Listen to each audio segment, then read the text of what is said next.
Hello. Today we are going to be talking about the timeless Euripides classic, Medea. Roll the film. So here we are, 431 BC, Corinth, which is somewhere in Greece. Okay, so we start with the nurse coming in and being like, alright, listen, what you're about to see is pretty effed up. My gal Medea has been through it. She fell for this guy Jason, and she did all this crazy stuff for him, like killing kings and stuff. And then he just left her for this princess gal Crusa. And now she's just all by herself. I mean, she has her kids, but she kind of hates them. So really she's by herself. But I don't know, she's kind of freaking me out right now. So let's just see how this goes. And then Medea comes in and she's like, ugh, my life sucks. I hate everyone. Zeus, where you at? I'm trying to die. And all the women in town are talking to the nurse and they're like, is she good? And the nurse is like, no, dog, she's really not. That's only the beginning. Okay, so Medea comes out and she's talking to all the women of Corinth and she's like, alright, listen, I know that I sounded a little crazy back there, but men are trash, and that's that.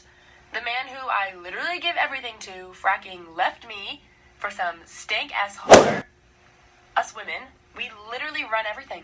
And men are rude, they are disgusting, and I just can't. So, listen, I'm gonna get revenge on this guy, and I need y'all to keep your mouths shut in the meantime, okay? And they're like, yeah, we got you, sis, don't worry.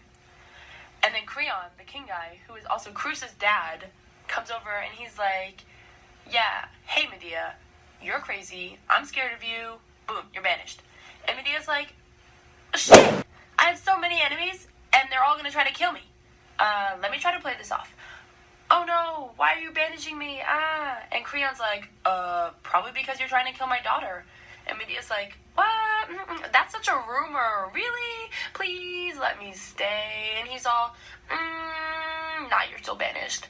I just care about my family more than you, so you have one day to leave or I'm gonna kill you. Alright, cool. Somebody is left alone and she's like, ugh, everything sucks. But have no fear, I'm still gonna take my revenge by killing everyone. But remember, keep your mouth shut. Great? Alright. I tell you, this lady is absolutely insane. Like a real nut job. Real nut job.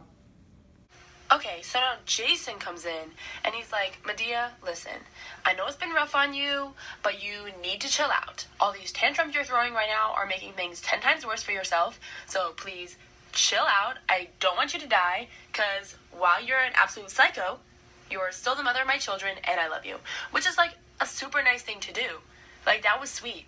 But Medea is having none of it, and she's all, you're the most vile man alive, yada yada yada, you ruined my life, and I did all these things for you, and you left me, and now I have no one but our stupid kids, and you suck, and I hate you. And now Jason is kind of fed up, so he's like, whoa, okay, I didn't ask you to do any of that, you're just whipped for me, and honestly, the world would be a lot less complicated if women didn't exist, period. And so now they really start to go at it, and Medea's like, how are you gonna call all women trash when you literally left me for another woman? And now I'm being exiled, thanks a lot. And so Jason's pretty much over it at this point. So he's just like, okay, you know what? I'm done arguing. I'm done with you. Let me know if the kids need something, because they're the only ones I still like. Bye. But Medea actually has a lot of visitors in this play. Like, I'm just realizing that right now. Like, Jason comes over, Creon comes over, the messengers are coming over, like, Aegis is coming over now. Like, as crazy as she is, she has a lot of fans. Like, she's a pretty popular gal. Anyways, Aegis, the king of Athens, comes over, and he's like, hey, Medea, what's up? I just got back from a fortune teller to see if my wife will have a kid. What's up with your life? And Medea's like, well, to be honest, it kind of sucks right now. Jason left me for some princess, and now I'm being exiled, which, yeah, sucks. And Aegis is like a pretty cool guy. He doesn't really know how psycho Medea is. So he's like, oh my gosh, that does suck. I'm so sorry. Let me know if I can, help you in any way. And Medea's like, oh yeah, let's go. And she starts milking the heck out of this guy. And she's like, oh, I'm such a poor, helpless woman. Please let me stay at your castle. I'll make you a potion that'll get your wife pregnant. Please, please, please. And Aegeus is like, okay, yeah, sure, I got you. I'll even protect you from all the enemies that you have without even asking why they hate you. Awesome. And then he blasts out of there. So now Medea is set, and she's like, alright, bet. My plan is coming together. I'm a genius. Time to plot my revenge on Jason. So here's the plan. I tell Jason that I'm sorry, and that I just want a place for our kids to stay and be safe when I'm exiled, and then I'll send the kids to the castle with presents for Cruza, but guess what? They're made of poison, so she'll die. Ha! And then, as a real gut punch, I'm gonna kill my kids. Yep, you heard right, folks. And the chorus is like, Medea, are you sure you want to do that? And she's like, nope, but I'm gonna do it anyways.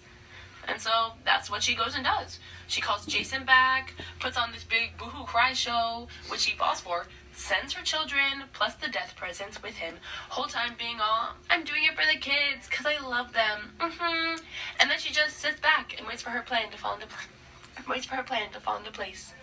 Okay, if you think about it, Medea's actually a pretty smart lady. Like, she's kind of like the mob boss of Corinth right now. Like, getting everyone to do her dirty work for her. Go off, pop off, Queen of Revenge.